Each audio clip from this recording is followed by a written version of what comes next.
글쎄요, 2위에서 만나봤던 그대로 강주정 대변인의 이른바 오동 논란이 있었지만 민주당 지도부는 이제 한 목소리로 조이대 물러나라 혹은 조이대 탄핵까지 외치고 있습니다. 재판 독립, 법원의 정치적 중립은 조이대 대법원장 본인 스스로 어긴 것 아닙니까? 지금이라도 사퇴하는 게 맞다고 저는 생각합니다. 대법원장이 그리도 대단합니까? 대통령 위에 있습니까? 국민들의 탄핵 대상이 아닙니까? 대법원장이 뭐라고? 시속 100km 주행 고속도로에서 20km를 고집하며 태업을 일삼으면 운전자를 바꿔야 합니다. 내란 심판에는 재판 독립 운운하는 조이대 대법원장부터 사퇴해야 합니다. 대법원은 사법개혁의 핵심이라는 사실을 자각해야 합니다. 앞서 2위에서 만나봤다시피 대통령실 일단 보기에는 선을 모호하게 긋지도 않았어요. 일단 뭐 조이대 사퇴에 대해서 어떻게 생각하는 질문에 이현정 의원님. 네. 오늘 최고위원 정청래 대표가 주재한 최고위원 회의 때 대통령 위에 조이대냐? 아니 100km 도로에서 20km로 태업하는 재판 늦게 하는 운전자 바꿔야 된다. 사법부 겨냥했고요. 아예 내란 특별재판부가 아니라 김건희 여사나 최혜병 특검도 전담재판부가 필요하다. 할 수 있는 얘기는 다 하는 것 같습니다, 민주당이. 글쎄 말입니다. 정청래 대표가 대법원장이 그리 대단합니까? 라고 이야기를 했는데 제가 이걸 다시 바꿔서 당대표가 그리 대단합니까? 아니면 대법원장을 이렇게 사퇴하라고 하게 그런 이야기를 돌려드리고 싶습니다. 자, 우리가 이 헌법이라는 그 자체가 보면 우리 국민들 전체가 지켜야 될, 나라가 지켜야 될 가장 중요한 것입니다. 만약에 그게 마땅치 않다 그러면 개헌을 하면 돼요. 개헌을 해서 새로운 헌법을 만들어서 자, 밑에 대통령 밑에 대법원장 두고 그렇게 하면 됩니다. 근데 우리 헌법은 그렇지가 않아요. 자, 그러면 민주당이 이렇게 지금 대법원장을 대통령 밑에 두고 싶다면 그렇게 개헌하면 돼요. 그 다음에 저는 비판하는 이야기를 하고 싶습니다. 즉 근대 민주주의가 성립되면서 대통령이 아무리 선출됐다 하더라도 헌법재판소는 대통령이 잘못하면 탄핵할 수 있습니다. 대통령직을 그만두게 할 수 있어요. 9명의 재판관들이. 예전에 그런 이야기 했지 않습니까? 어떻게 2천만 국민들이 찍은 대통령을 왜 9명에서 결정하느냐 이런 이야기도 했잖아요. 그 이유가 바로 헌법에 규정되어 있기 때문에 그렇습니다. 마찬가지입니다. 대법원장도 독립적으로 판단하고 하는 그런 직종이지 않습니까? 자, 그런데 지금 여당에서 저렇게 지금 대법원을 흔들어대고 재판을 흔들어대고 있는데 민주주의가 붕괴되는 가장 어떤 첫 번째 조짐이 바로 사법부의 붕괴입니다. 사법부의 장악이죠. 자, 그렇다면 지금 내란 재판 진행되고 있지 않습니까? 근데 그걸 굳이 바꿔서 한다고 그러면 특검이 기소하고 내란 특별재판부가 판단한다고 그러면 나중에 국민들이 신뢰를 할 수 있을까요? 거기다가 지금 전현희 이 의원은 본인이 앞으로 뭐 서울시장 출마를 할 것 같은데 한술 더 떠서 다른 재판부도 만들어야 된다는 이야기를 하고 있습니다. 저는 왜 이렇게 폭주하는지 이해가 잘 되지 않습니다. 글쎄요. 오늘 여당 지도부가 사법부, 정확히는 뭐 조이대 대법원장을 향해서 할 수 있는 최대치 비판을 모두 쏟아냈는데 아까 잠깐만요. 저희가 속보로도 만나봤다시피 조이대 대법원장의 퇴근길 뭐 예상컨대 조이대 대법원장이 짧게나마 입장 표명을 할 거라는 예상도 있었습니다만 저렇게 별다른 언급 없이 제가 말을 안 한 이유는 현장에서 기자가 분명히 물었어요. 저 한마디 여쭙겠습니다. 정치권에서 대법원장직 사퇴 요구하고 있는데 혹시 입장 있으실까요? 사퇴 요구하는데 입장이 있냐? 뭐 선출된 권력 질문을 했는데 뭐 일단 질문은 다 조이대 대법원장이 들었지만 별다른 답변을 하지 않고 곧바로 검은색 승용차를 타고 퇴근을 했습니다.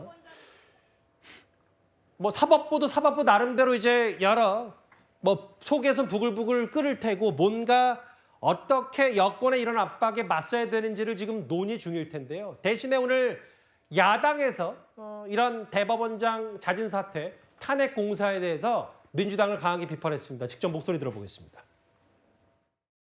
이재명 대통령 본인의 재판을 없애고자 하는 노력이 눈물겹습니다.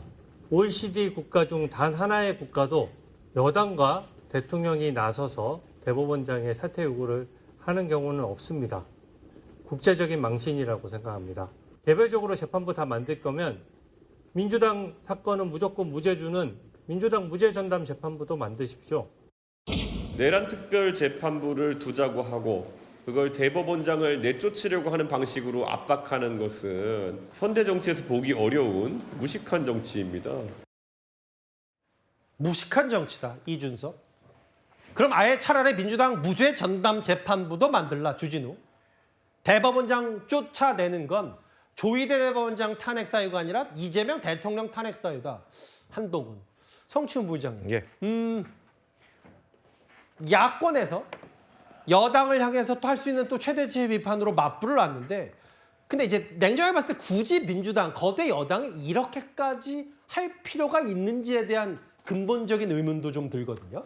일단 민주당 지도부의 발언도 그렇고 지금 야당 정치인들의 발언도 그렇고 전 정치적 레토릭이라고 봅니다. 왜냐면 뭐 예를 들면 한동훈 전 대표가 말하고 있는 대통령이 자기 재판 막으려고 대법원장 내쫓는다. 이거는 뭐 논리적으로 맞지가 않죠. 왜냐면 지금 조희대 대법원장, 조희대 사법부에서는 지금 이재명 대통령에 대한 재판을 멈췄고 예. 그 조희대 대법원장의 임기는 이재명 정부 하에 중간에 끝나게 되어 있고 다음에 또 대법원장 차기 대법원장은 이재명 대통령이 임명하게 되어 있습니다. 그러니까 2027년까지 그냥 임기 다 채우고 그냥 하면 되는 거 아니에요? 그렇기 때문에 지금 본인의 저런 그것도 서로 정치적 레토릭 싸움을 하고 있다고 보고요. 예. 다만 지금 저희 당에서 그 조희대 대법원장에 대한 뭐 비판 목소리가 나오고 있는 것은 예. 뭐 정치적 레토릭 비판 왜 못합니까? 왜냐하면 그 선출대 권력 얘기가 계속 나오는 이유가 뭐냐면 예. 입법부와 행정부는 선출대 권력인데 사법부는 선출대 권력이 아니죠. 근데 선출대 권력으로 하지 않은 이유가 다 있는 겁니다. 중립성과 공정성 이것들을 그 확보하기 위해서는 선출된 권력이어서는 더 그 위험하다라는 것 때문에 예. 원래 이 상권 분립을 만든 시스템 자체에서 사법부를 굳이 선출하지 않은 것이거든요. 다만 그런 선출되지 않은 권력이기 때문에 견제 기능이 약할 수밖에 없습니다. 사법부에 대한 견제 기능. 왜냐하면 입법부와 행정부는 잘못하면은 국민들이 심판해서 견제를 할 수 있는데요. 사법부가 잘못됐을 때 뭔가 사법부의 신뢰를 실추시키는 것에 대해서 자정작용을 못할 때는 그럼 입법부의 이 대표인 그리고 정당의 대표인 민주당에서 비판을 하면서 정치적 레토릭으로서 사법부 정신 차리라는 차원의 정치적 공격을 할 수 있는 것이죠. 저는 그런 차원의 정치적 레토릭 공방이 이어지고 있는 것이지 실제 만약에 탄핵으로 만약에 탄핵 소추가 이어진다 하더라도 탄핵은 힘들 겁니다. 왜냐하면 판결권은 헌법재판소에 있고 우리나라에서 우리 대통령 탄핵사를 받지만 대통령의 탄핵 요건은 정치적 탄핵이 아니라 사법적 탄핵이기 때문이겠죠. 뭐 정치적 수사라고 말씀을 하셨는데, 근데 정청래 대표가 빈말하는 것도 아니고 이제 본인이 계속 얘기를 하니까 그 구자랑 변호사님, 실제로 법조계 얘기는 특정재판 판사를 외부에서 개입해서 정하는 건 위헌이다. 국회가 추천하는 거 있고 이거 다 여권 입맛대로 꾸려질 가능성이 있다. 아니 사법 판단이 마음에 안 든다고 지기현 판사가 윤 전 대통령 구속 취소했다고 뭐 새 재판을 만드는 건 반헌법적이다. 어떻게 받아들이세요? 법조계의 반박이 다 타당하죠. 그리고 그 타당한 것 때문에 여태까지 특별재판부라는 게 거의 없었고 2번 있었던 것도 개헌을 했어요. 헌법에 근거를 두고 나서야 그 재판부를 구성할 수 있었던 겁니다. 그 이전에는 뭐 헌법 개정이 쉬워가지고 개헌을 했었나요? 그럴 리가 없잖아요. 위헌성을 피하기 위해서 그런 거예요. 왜냐하면 특별한 재판부라는 거는 어떤 특별한 사건에 대응하기 위해서 그것을 타겟으로 만들어가지고 하는 것이기 때문에 평등 원칙에도 사법권의 독립에도 침해를 하기 때문입니다. 그래서 지금 민주당 입장 하나씩 비판을 해보면 지식전담 재판부 따로 있다 이렇게 얘기하시는데 가사법원 뭐 이런 얘기도 해요. 근데 지금 하나라도 얘기해보세요. 지식전담 재판부에서 하는 사건들을 누구 사건인지 하나라도 아는 거 있으세요? 일반 추상적으로 돌아가는 사건에 대응하기 위해서 만드는 거예요. 근데 이거는 어떤 사건 하려는 건지 딱 정해져 있잖아요. 이걸 개별 사건 법률이라고 합니다.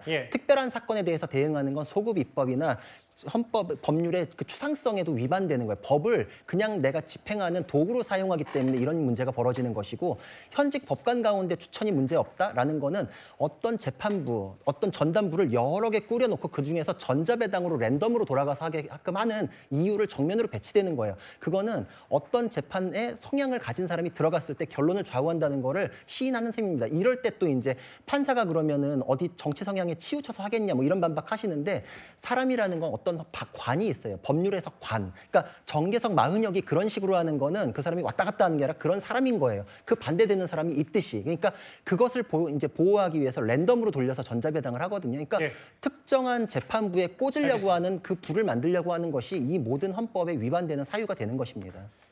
이재명 대통령 되뇌 탄핵해야 된다고 하거든요. 국민의힘에서는요. 그러니까 제가 앞서 말씀드렸지만 한번 해보시라니까요. 그러면 나중에 역풍이 어떻게 불지 우리가 그럼 조희대 대법원장도 탄핵도 한번 해보는 겁니까 그러면? 저희는 탄핵을 말하는 것보다도 그 전에 전제 조건이 있었어요. 전현희 최고위원이 뭐라 그랬냐.